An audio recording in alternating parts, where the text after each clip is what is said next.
hometown of Clarksville, Arkansas, on Main Street on the square, just across from the courthouse, was the Ben Franklin store. Ben Franklin was one of the five and dime stores of the time.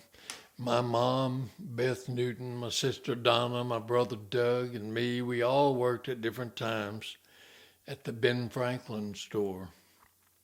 When you walked in the store, there was the pleasant smell of popcorn popping and candy and Blue Waltz perfume. Blue Waltz perfume didn't smell too good, but it was cheap, about $2 a quart or something like that. We were ahead of our time with music playing in the store from the office turntable. Over and over, we heard Baby Elephant Walk and a few others. It's kind of weird because every song sounded high-pitched and fast. One day we discovered the problem. Mr. Eggleston had the turntable speed set at 45 instead of 33 RPM.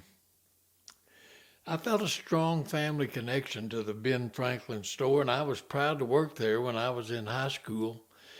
Our nearest competitor was just about a half block away, the Sterling store, another five and dime. I rarely went into the Sterling store, and I sure never purchased anything there. In my mind, they were second class. Walmart founder Sam Walton started in retailing, operating a Ben Franklin store.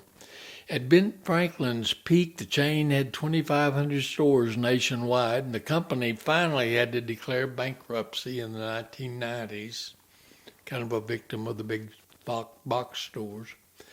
I really liked Mr. Eggleston, the store manager, and the other employees were my good friends, and among them was Mrs. O.C. Dickerson. She had worked at Ben Franklin forever. She kept her apron pockets full of cashews from the display up front.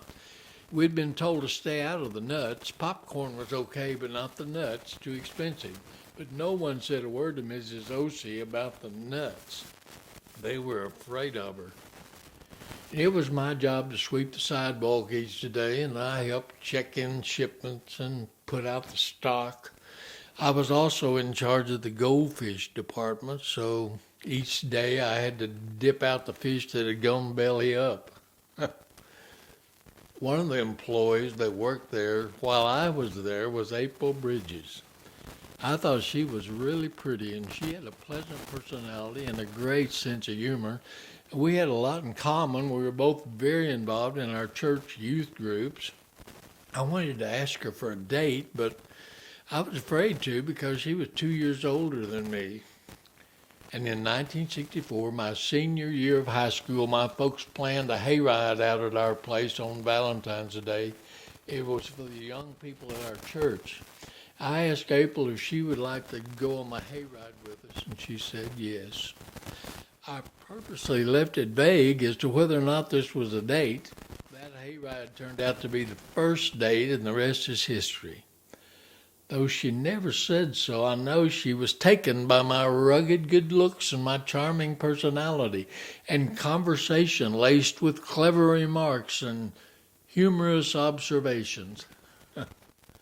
That was 55 years ago. April and I were married in October of 1964, and the journey has been one exciting hayride.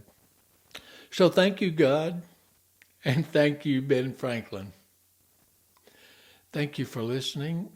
While you're here, subscribe. Become a yacker. Thank you.